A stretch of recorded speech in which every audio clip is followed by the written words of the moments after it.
Hi అండి, అందరికీ ముందుగా గుడ్ మార్నింగ్. ఇది రోజు వ్లాగ్ అండి. టౌన్ అయితే వెళ్ళాం సంపత్ వినాయక్ టెంపుల్కి. కేజీహెచ్ గుడి లోపల ఇక్కడ కేజీహెచ్ లోపల నుంచి వెళ్తుంది రూటు. సత్యనారాయణ స్వామి టెంపుల్ కొండపైన ఉంటుంది. చాలా బాగుంటుందండి. ఇగో అదే స్వామివారిని చూపిస్తున్నాను. అక్కడ గంట స్తంభం అన్నీ తీసాను. పంతులు గారిని అడిగితే తీసుకోమన్నారు వీడియో. మా ఫ్రెండ్స్తో వెళ్ళానండి టెంపుల్కి.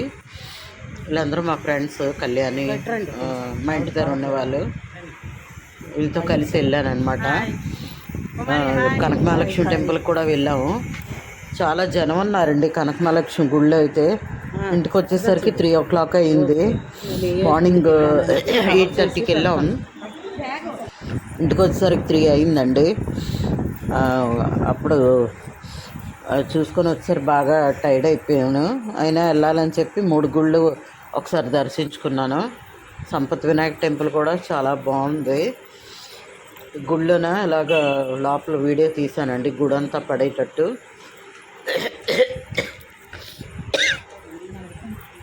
బాగా కోల్డ్ అయితే వచ్చేసిందండి నాకు. వాయిస్ కూడా మారిపోయింది, ఏమనుకోవద్దు. సత్యనారాయణ స్వామి టెంపుల్కి ఎప్పుడూ వెళ్తామండి పౌర్ణమిలోపు. వెళ్తే ఒక్కసారి 3 గుళ్ళు కవర్ చేసుకున్నట్టు వెళ్ళిపోతామండి. టైం అయినా అవనే అని చెప్పి చూసుకొని వచ్చేస్తాం 3 కూడా.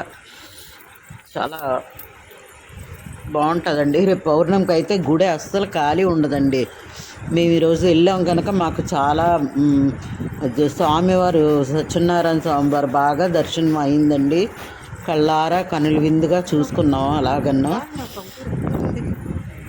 దీపాలు పెట్టుకొని గుడిలోన దీపాలు పెట్టి అన్నీ చేసుకొని వచ్చామండి ఇంటికి. లోపలండి ఇది సత్యనారాయణ స్వామి టెంపుల్. మా అమ్మగారు లోపల అంతా చుట్టూ వీడియో తీసాను. చాలా బాగుంటుంది. పెద్ద గుడి అండి, కొండ మీద. చిన్నప్పుడు వచ్చారు ఇక్కడికి. ఆ స్వామివారి అనుగ్రహం అందరికీ ఉండాలని మీరు చూస్తారని పెట్టాను ఫ్రెండ్స్. స్వామివారు అయితే చాలా బాగుంటారు. చూడడానికి 2 కళ్ళు సరిపోవు మనకి. ఇచ్చారు, అంత బాగా అలంకారం చేస్తారు. ఇంకా రేపు పౌర్ణమి కదా, పౌర్ణమి రోజు అయితే ఇంకా బాగా అలంకారం చేస్తారండి. కానీ జనం విపరీతంగా ఉంటారండి, అస్సలు వెళ్ళలేము. అక్కడ వస్తుంటే అక్కడ అమ్మవారు టెంపుల్ ఒకటి ఉంటే అదొకటి తీసానండి. కనకమహాలక్ష్మి గుడికి వస్తుంటే గుళ్ళో చూడండి ఫ్రెండ్స్ ఎంత జనం ఉన్నారో. ఆ లైన్లన్నీ దాటుకొని వెళ్ళాము మేము. స్వామిని అమ్మవారిని పాలతో అభిషేకం చేసి కుంకుమార్చన చేసుకొని చీర పట్టుకెళ్ళాను నేను. అమ్మవారికి చీర చూపించాను. ప్రతి సంవత్సరం చూపిస్తానండి నేను ఆవిడకి. ఎందుకంటే ఇక్కడే ఊర్లో ఉన్నాం కదా, గ్రామ దేవత అని చెప్పి చూపిస్తుంటాను. Thank you friends.